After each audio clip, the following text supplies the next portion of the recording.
নমস্কার বন্ধুরা, আজ আমি আপনাদের সাথে শেয়ার করতে চলেছি একেবারে দিদিমা ঠাকুমাদের আমলে সেই খাঁটি ঐতিহ্যবাহী রেসিপি মাছের মাথা দিয়ে মুড়িঘণ্ট। চালের নিখুঁত পরিমাপ থেকে শুরু করে মাছের মাথার আড়ষ্টভাব কাটানোর সঠিক টেকনিক সবকিছুই থাকছে আজকের এই ভিডিওতে।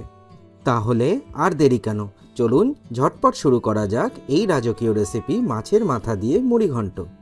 সবার প্রথমে একটা বাটির মধ্যে আমরা নিয়ে নেব 100 গ্রাম গোবিন্দভোগ চাল। এই চালটাকে ভালো করে প্রথমে জল দিয়ে আমরা ধুয়ে নেব। ধোয়া হয়ে গেলে জলটাকে ফেলে দিয়ে এই চালের ভেতরে আমরা আবার জল দিয়ে 15 মিনিট চালটাকে ভিজিয়ে রাখবো।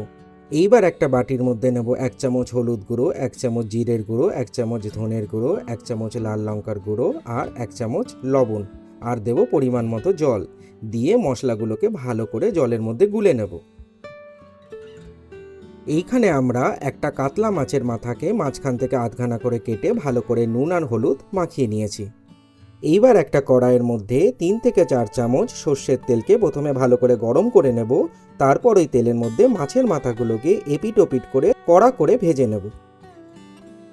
মাছের মাথাগুলো ভাজা হয়ে গেলে একটা অন্য পাত্রে তুলে সরিয়ে রাখবো। এইখানে আমরা দুটো আলুকে ছোট ছোট টুকরো করে নিয়েছি, আর ওই মাছ ভাজা তেলের ভেতরেই আলুগুলোকে আমরা ভেজে নেব। আলুগুলোকেও কড়া করে ভেজে নিতে হবে। আপনারা স্ক্রিনে দেখতে পাচ্ছেন আলুটা আমরা লাল লাল করে ভেজে নিয়েছি। ভাজা আলুগুলোকে অন্য একটা পাত্রে তুলে সরিয়ে রাখবো। এবার ওই তেলের মধ্যেই দিয়ে দেবো গোটা জিরে, শুকনো লঙ্কা আর তেজপাতা।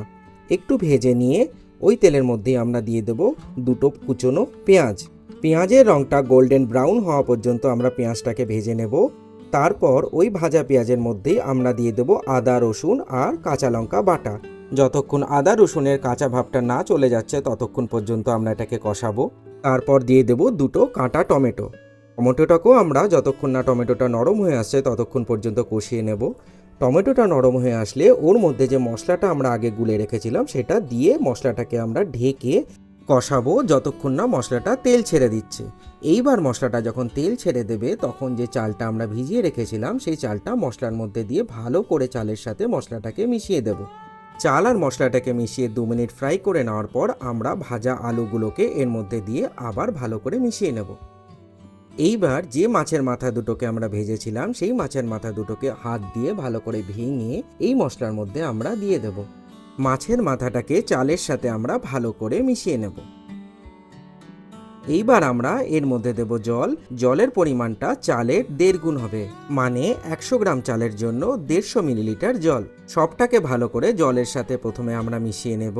তারপর ঢাকনা দিয়ে এটাকে আমরা 5 মিনিট ফুটিয়ে নেব।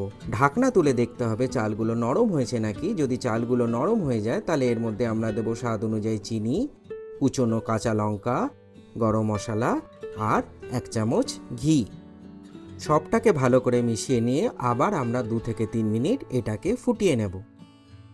ব্যাস, আমাদের মাছের মাথা দিয়ে মুড়িঘণ্ট একদম রেডি হয়ে গেছে। এইবার গ্যাসের ফ্লেমটা বন্ধ করে এটাকে আমরা ঢেকে 5 মিনিট রেস্ট দেব। এতে মুড়িঘণ্টের আঠালো ভাবটা চলে আসবে। আপনারা স্ক্রিনে দেখতে পাচ্ছেন কত সুন্দর আঠালো মুড়িঘণ্ট হয়েছে, আর প্রত্যেকটা চাল এখানে গোটাও আছে। আপনাদের সামনে আমরা আলুটাকেও ভেঙে দেখাচ্ছি কত সুন্দর আমাদের আলুটা এখানে সেদ্ধ হয়েছে। এইবার আমরা এটার প্লেটিং করব। একটা সুন্দর সার্ভিং বয়েল নিয়ে কড়াই থেকে গরম গরম মুড়িঘণ্ট সাজিয়ে দিন। আপনারা স্ক্রিনে দেখতে পাচ্ছেন আমাদের প্রত্যেকটা চাল গোটা আছে, আর আলু আর মাছের মাথাগুলো কি সুন্দরভাবে বোঝা যাচ্ছে। আমাদের এই রেসিপিটা যদি আপনাদের ভালো লাগে তাহলে আমাদের চ্যানেলটাকে সাবস্ক্রাইব আর ফলো করুন। লাইক, শেয়ার, কমেন্ট করতে কিন্তু ভুলবেন না। ধন্যবাদ।